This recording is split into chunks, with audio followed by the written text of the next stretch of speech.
আসসালামু আলাইকুম ওয়া রাহমাতুল্লাহি ওয়া বারাকাতুহু। আলহামদুলিল্লাহি রাব্বিল আলামিন ওয়াসসালাতু ওয়াসসালামু আলা আবদিল্লাহি ওয়া রাসূলিহি নাবিয়িনা মুহাম্মদ ওয়া আলা আলিহি ওয়া সাহবিহি ওয়া মান তাবি'আহুম বিইহসানিন ইলা ইয়াউমিদ্দিন, আম্মা বা'দ।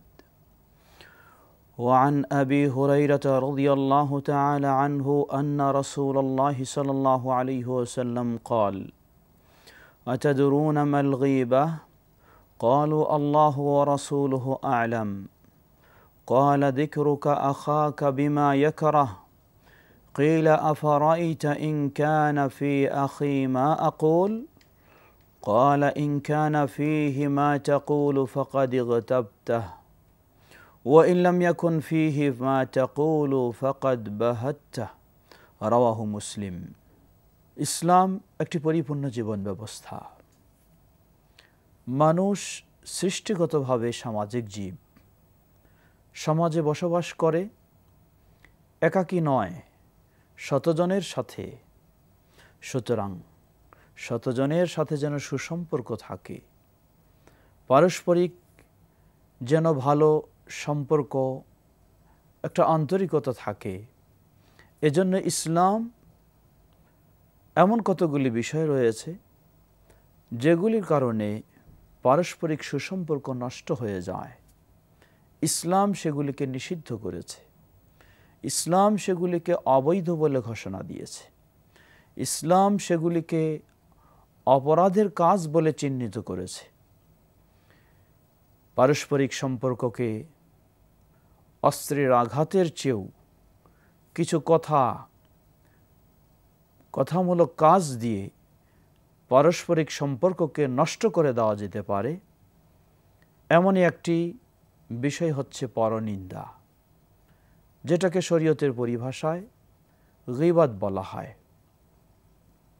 সুপ্রিয় দর্শক শ্রোতা, নবী মুহাম্মদ সাল্লাল্লাহু আলাইহি ওয়াসাল্লাম আল্লাহর পক্ষ থেকে যে দিন নিয়ে এসেছেন, যে ইসলাম নিয়ে এসেছেন, এই ইসলাম সত্যিই সমাজে যে শান্তি প্রতিষ্ঠা করতে পারে, এই ইসলামের মাধ্যমেই কেবল সমাজে শান্তি বাস্তবায়ন করা সম্ভব, তার একটি গুরুত্বপূর্ণ দিক হচ্ছে এই বিষয়।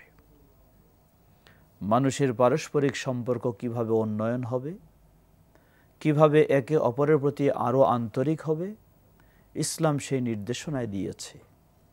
পারস্পরিক সম্পর্ক কিভাবে অবনতি ঘটবে, একে অপরের সম্পর্ক অবনতি ঘটবে, ইসলাম সে কাজগুলিকে নিষিদ্ধ করেছে।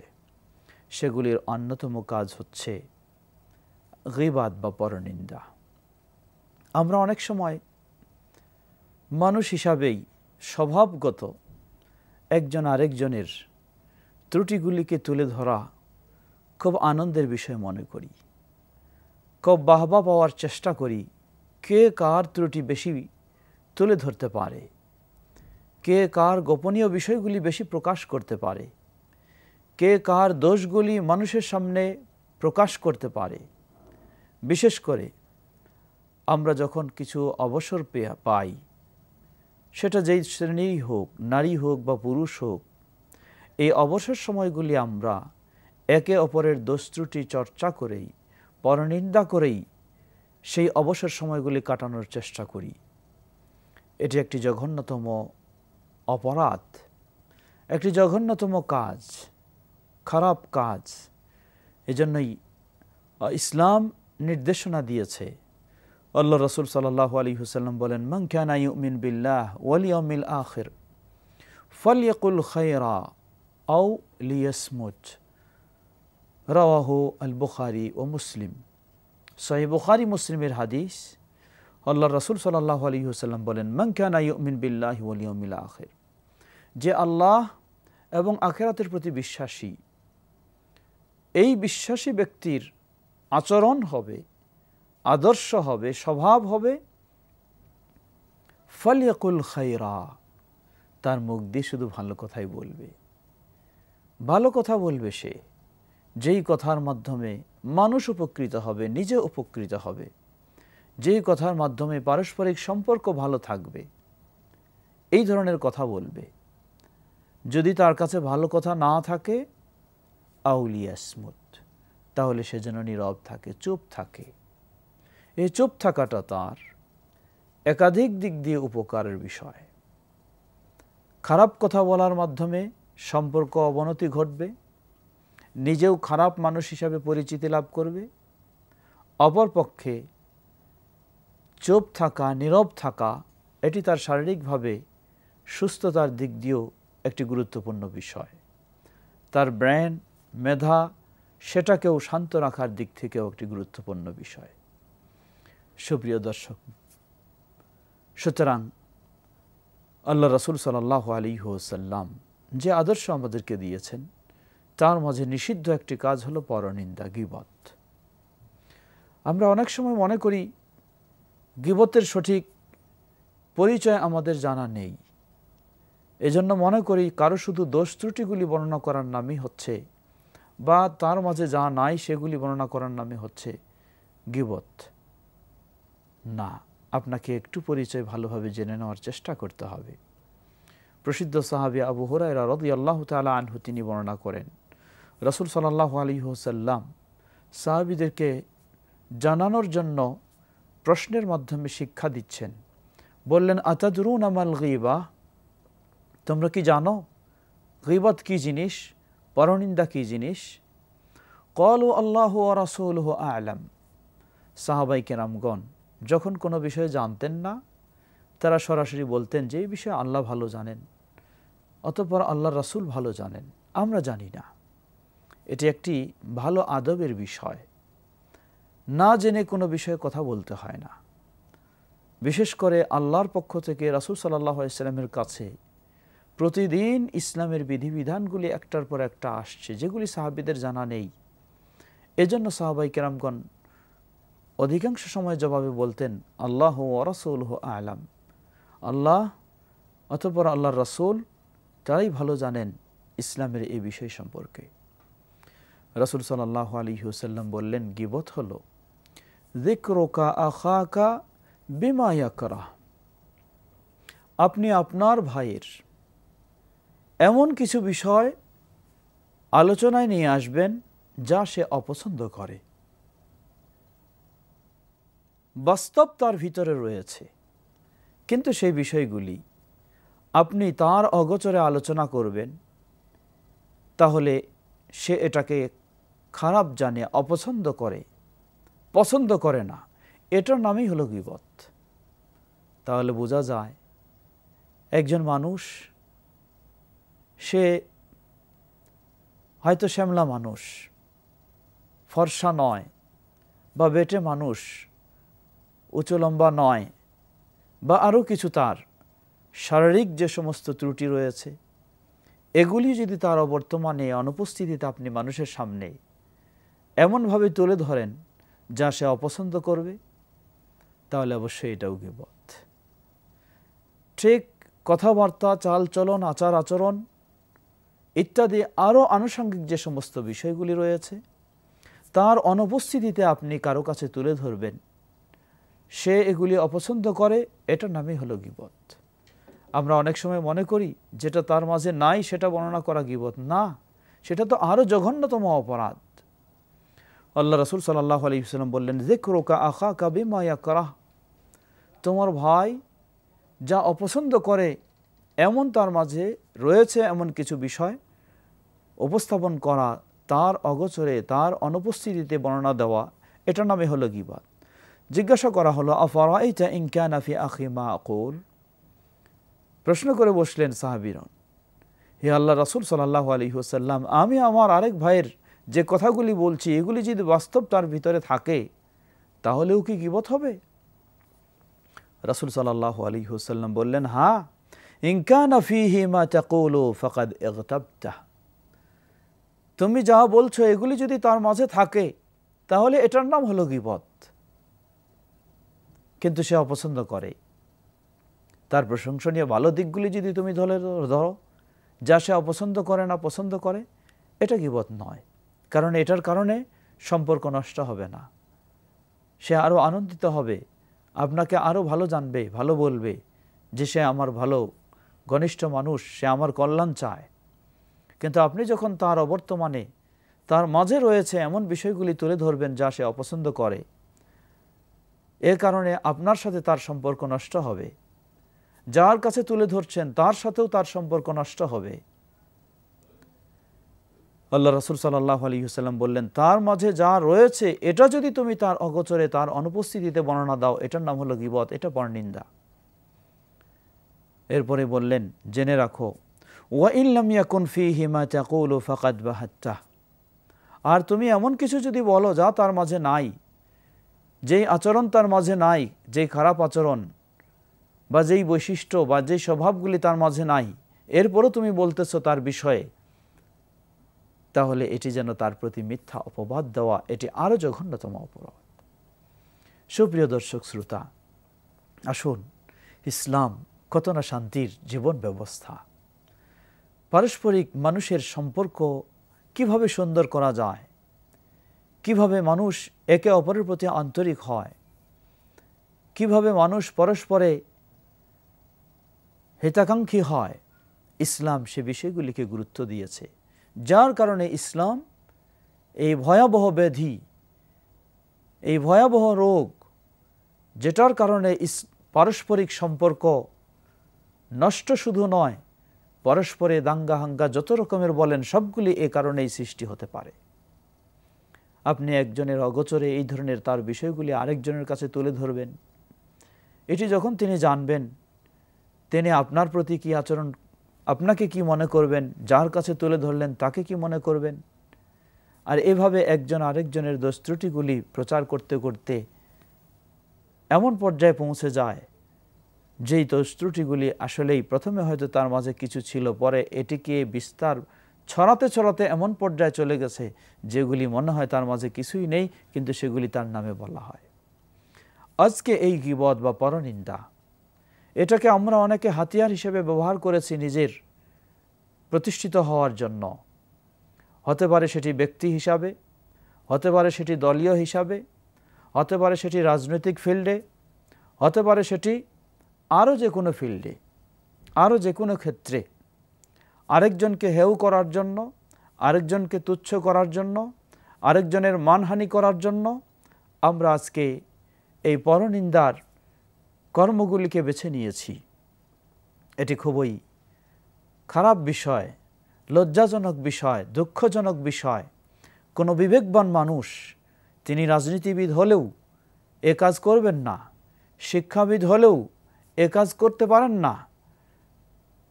যদি ঈমানদার হয়ে থাকেন তাহলে তো আরও করতে পারেন না। আল্লাহ সুবহানাহু ওয়া তাআলা এমন বহু বর্ণনা দিয়েছেন। আল্লাহ রাব্বুল আলামিন সূরা আল হুজরাতে বলেন, ওয়ালা ইয়াগতাব বা'দুকুম বা'দা আইয়ুহিব্বু আহাদুকুম আন ইয়াকুলা লাহমা আখিহি মাইতান ফাকারিহতুমুহু ওয়াত্তাকুল্লাহা ইন্নাল্লাহা তাওয়াবুর রহিম। সূরা আহজাবের 12 নম্বর আয়াতে আল্লাহ বলেন, ওয়ালা ইয়াগতাব বা'দুকুম বা'দা, জেনে রাখো তোমরা পরস্পরে একে অপরের নিন্দা করো না, পরনিন্দায় জড়িয়ে যাও না, গীবত করো না। তোমাদের কেউ কি পছন্দ করে যে অপর মৃত ভাইয়ের গোশত ভক্ষণ করবে? ফাকারিহতুমুহ, সুতরাং তোমরা এটাকে খারাপ জেনে বর্জন করো। অপর মৃত ভাইয়ের গোশত ভক্ষণ করার সাথে এটাকে তুলনা করেছেন আল্লাহ সুবহানাহু ওয়া তাআলা। অর্থাৎ একজন মৃত মানুষ, তার গোশত ভক্ষণ করা দুই দিক থেকে হারাম। এক, হারাম হচ্ছে মানুষের গোশত ভক্ষণ করা হারাম। দ্বিতীয়, এটা মৃত মানুষ, জীবিত নয়। তাহলে হারামের পর হারাম, এটার সাথে তুলনা করলেন আল্লাহ সুবহানাহু ওয়া তাআলা গীবত করাটাকে। এই ধরনের জঘন্যতম এটি অপরাধ। সুপ্রিয় দর্শক শ্রোতা, আমরা যাব সেই পরপারেই, আখিরাতে যেতেই হবে আমাদেরকে। সুতরাং আপনি যতই মেধাবী বলে বা চালাক চতুর বলে নিজেকে দাবি করুন, জেনে নিন যেই কৌশলেই আপনি অন্যের মানহানি করার জন্য এই সমস্ত গীবতে জড়িয়ে যাবেন, এর প্রতিফল, এর শাস্তি হয়তোবা আপনার দাপট রয়েছে, আপনার ক্ষমতা রয়েছে, বা আপনার আরও কিছু এটা থেকে বাঁচার দুনিয়াতে পথ রয়েছে, জেনে নিন আখিরাতে আল্লাহর আযাব থেকে আপনি বাঁচতে পারবেন না, সেখানে আপনার কোনোই পথ নেই। আল্লাহর আযাব আপনাকে এই কারণে ভোগ করতেই হবে। আল্লাহ রাসূল সাল্লাল্লাহু আলাইহি ওয়াসাল্লাম এই বিষয়গুলিকে কতই না গুরুত্ব দিয়েছেন। আজকে এই মুখ, এটি হচ্ছে মানুষের একটি গুরুত্বপূর্ণ অঙ্গ। এই বাকশক্তি মানুষের একটি বড় সম্পদ, কিন্তু এই বাকশক্তি আপনি পেলেই এর অপব্যবহার করবেন এমনটি হতে পারে না। জেনে নিন আপনার এই বাকশক্তি যিনি দিয়েছেন তিনি এটিকে কেড়েও নিতে পারেন। কত সুন্দর দেহের মানুষ, কিন্তু তার বাকশক্তি নেই। আল্লাহ আপনাকে বাকশক্তি দিয়েছেন, অতএব এটিকে সংরক্ষণ করতে হবে, এটিকে যথাযথভাবে ব্যবহার করতে হবে। রাসূল সাল্লাল্লাহু আলাইহি ওয়াসাল্লাম বলেন, যে ব্যক্তি তার দুই চোয়ালের মাঝে যা রয়েছে জিহব্বা, এই বাকশক্তির জিম্মা নেবে, এবং দুই পা, দুই রানের মাঝে যা রয়েছে লজ্জাস্থান, এটার জিম্মা নেবে, আমি তার জন্য জান্নাতের জিম্মা নিচ্ছি। সুবহানাল্লাহ। সুপ্রিয় দর্শক শ্রোতা, সুতরাং এই বাকশক্তি পেয়েছি, ইচ্ছা মতো ব্যবহার করব তা নয়। আল্লাহ সুবহানাহু ওয়া তাআলা বলেন, মা ইয়ালফিযু মিন কাওলিন ইল্লা লাদাইহি রাকীবুন আতীদ। মানুষ তার মুখ দিয়ে যা কিছু উচ্চারণ করে সবগুলি তার দুপার্শ্বে খুব শক্ত প্রহরী রয়েছে, যারা এগুলিকে সংরক্ষণ করছেন। আপনার কথাগুলি যদি ভালো হয়, ভালো ডান সাইডে যিনি রয়েছেন তিনি এগুলিকে রেকর্ড করছেন। যদি এগুলি খারাপ হয়, অসৎমূলক হয়, বাম সাইডে যিনি রয়েছেন তিনি এগুলিকে সংরক্ষণ করছেন। সুতরাং আমরা যেন গীবত, এই পরনিন্দা, জঘন্যতম নোংরা এই কর্ম থেকে বেঁচে থাকতে পারি। এই গীবত হতে পারে মুখ দিয়ে, হতে পারে কলম দিয়ে, হতে পারে ইশারা ইঙ্গিত দিয়ে। আপনি একজন মানুষের পরনিন্দা করতে চাচ্ছেন, মুখ দিয়ে কিছু বলছেন না, কিন্তু ইশারা এমন ভঙ্গি দিয়ে তাকে আপনি তিরস্কার করে বোঝাতে চাচ্ছেন, সুতরাং ইশারা দিয়েও গীবত হয়ে থাকে। আপনি মুখ দিয়ে কিছু বলছেন না, কিন্তু আপনার কলমকে ব্যবহার করছেন। কলম দিয়ে এমনভাবে আপনি কিছু অন্যজনের দোষ ত্রুটিগুলি তুলে ধরার চেষ্টা করছেন, তাকে হেয় করার জন্য, তাকে ছোট করার জন্য, এটাও আপনার গীবত হবে। সুপ্রিয় দর্শক শ্রোতা, একটু আমাদের জেনে নেওয়া দরকার, তাহলে অন্যের দোষ ত্রুটি বর্ণনার কি কোনো সুযোগ নেই? জবাব, হ্যাঁ, অন্যের দোষ ত্রুটি বর্ণনার কিছু সুযোগ রয়েছে। সেগুলি উল্লেখযোগ্য কয়েকটি বিষয়। যেমন, কোনো ব্যক্তি যদি মাজলুম হয়, নিপীড়িত হয়, নির্যাতিত হয়, তাহলে শাসকের কাছে তার প্রতি যিনি জুলুম করেন, নির্যাতন করেন, তার সমস্যাগুলি, তার খারাপ দিকগুলি শাসকের কাছে তিনি এই বিষয়ে সমাধানের জন্য তুলে ধরতে পারবেন, এটি অনুমতি রয়েছে নির্যাতিত হওয়ার কারণে।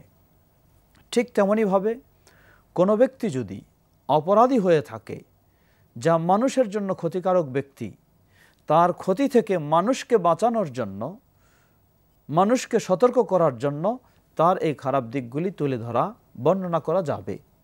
উদাহরণস্বরূপ, আপনি এই জায়গায় যদি যান, সেখানে খুব সতর্ক থাকবেন, কারণ সেখানে একজন বড় সন্ত্রাসী রয়েছে, সেখানে একজন বড় ছিনতাইকারী রয়েছে, তার নাম দিয়েও আপনি বললেন, এটি অসুবিধা নেই, এটি জায়েজ রয়েছে, অনুমতি রয়েছে শরীয়তে। কারণ আপনি তার এই খারাপ দিকটাকে তুলে ধরলেন, শত মানুষকে তার এই খারাপ আক্রমণ থেকে রক্ষার জন্য, নিরাপত্তার জন্য। তাই ইসলাম এটি অনুমতি দিয়েছে। ঠিক তেমনইভাবে আপনি ইসলামের একটি বিধান জানবেন, একটি মাসআলা, একটি সিদ্ধান্ত আপনি জানতে চান, সেই জানার ক্ষেত্রেও কারো সমস্যাগুলি আপনাকে তুলে ধরতে হবে, না হলে আপনি সঠিকভাবে জানতে পারবেন না। উদাহরণস্বরূপ, স্বামী স্ত্রী দাম্পত্য জীবনে কলহ ঘটে গেছে, একজন আরেকজনকে বিবাহ বিচ্ছেদের সিদ্ধান্তে পৌঁছে গেছে, আপনি এর সঠিক ইসলামের সমাধান জানতে চান। যিনি কোরআন সুন্নাহর আলোকে বিজ্ঞ ব্যক্তি, যার কাছে আপনি এই সমাধান নেবেন, তার কাছে একে অপরের দোষ ত্রুটিগুলি অবশ্যই জানাতে হবে যে এই আচরণের কারণে এই পর্যায়ে আমরা পৌঁছে গেছি। এখানে আপনি জানাচ্ছেন সঠিক ফয়সালা পাওয়ার জন্য এটি গীবতের পর্যায়ে, নিষিদ্ধ গীবতের পর্যায়ে পড়বে না, এটি বৈধতা রয়েছে। ঠিক অনুরূপভাবে ইসলামের নাম দিয়ে কেউ যদি ইসলামের নাম ব্যবহার করে অন ইসলামিক কার্যকলাপগুলি সমাজে বিস্তার করার চেষ্টা করে, আপনি সেখানে জনসাধারণকে সতর্ক করতে পারবেন যে এই ব্যক্তি আসলে প্রকৃতপক্ষে ইসলাম তার মাঝে নেই, তিনি ইসলামের অপব্যাখ্যা করে মানুষকে বিভ্রান্তিতে নেওয়ার চেষ্টা করছেন। তার এই সমস্যাগুলি আপনি মানুষের সামনে তুলে ধরবেন, মানুষেরা যেন তার ধোঁকায় না পড়ে যায়। সুপ্রিয় দর্শক শ্রোতা, এখানে উল্লেখযোগ্য একটি বিষয়, রাসূল সাল্লাল্লাহু আলাইহি ওয়াসাল্লামের যুগ থেকে আজ পর্যন্ত আমাদের কাছে যে হাদিসগুলি পৌঁছেছে, যারা এই হাদিসগুলি পরস্পরে একে অপরের কাছে পৌঁছালেন তাদের জীবনীগুলি নিয়ে চুলচেরা বিশ্লেষণ করা হয়েছে। এই বিশ্লেষণ কাউকে ছোট করার জন্য নয়, বহু ব্যক্তির জীবনী নিয়ে তার ত্রুটিগুলি তুলে ধরা হয়েছে। এ বিষয়ে বই পুস্তক অসংখ্য সংকলিত হয়েছে, রচিত হয়েছে। কি কারণে? রাসূল সাল্লাল্লাহু আলাইহি ওয়াসাল্লামের হাদিসকে সংরক্ষণের জন্য, ইসলামকে সংরক্ষণের জন্য, ইসলামের বিষয়গুলিকে সংরক্ষণের জন্য। সেই দিক থেকে এটি বৈধ। এটি গীবতের সংজ্ঞায় পড়ে গেলেও, পরনিন্দার সংজ্ঞায় পড়ে গেলেও এটি শরীয়তের দিক থেকে অনুমতি রয়েছে। সুতরাং এই কয়েকটি উল্লেখযোগ্য দিক ছাড়া সাধারণভাবে একে অপরকে তুচ্ছ করার জন্য, মানহানি করার জন্য, খারাপভাবে উপস্থাপন করার জন্য যে পরনিন্দা করা হয় সেটি সম্পূর্ণ হারাম। আমরা যেন এই হারাম কাজ থেকে বেঁচে থাকতে পারি, দুনিয়ার ভয়াবহ ক্ষতি থেকে মুক্ত হতে পারি এবং আখিরাতের কঠিন শাস্তি থেকেও বাঁচতে পারি, পারস্পরিক সম্পর্ককে আরও উন্নতি ঘটাতে পারি, সে লক্ষ্যেই ইসলামের এই সুন্দর ব্যবস্থা ও বিধানকে আমরা মেনে নিয়ে আমাদের জীবনে বাস্তব প্রয়োগ করার চেষ্টা করব। আল্লাহ সুবহানাহু ওয়া তাআলা আমাদের সকলকে সে তৌফিক দান করুন। আমিন। ওয়া আখিরু দাওয়ানা আনিল হামদুলিল্লাহি রাব্বিল আলামিন। ওয়াসসালামু আলাইকুম ওয়া রাহমাতুল্লাহি ওয়া বারাকাতুহু।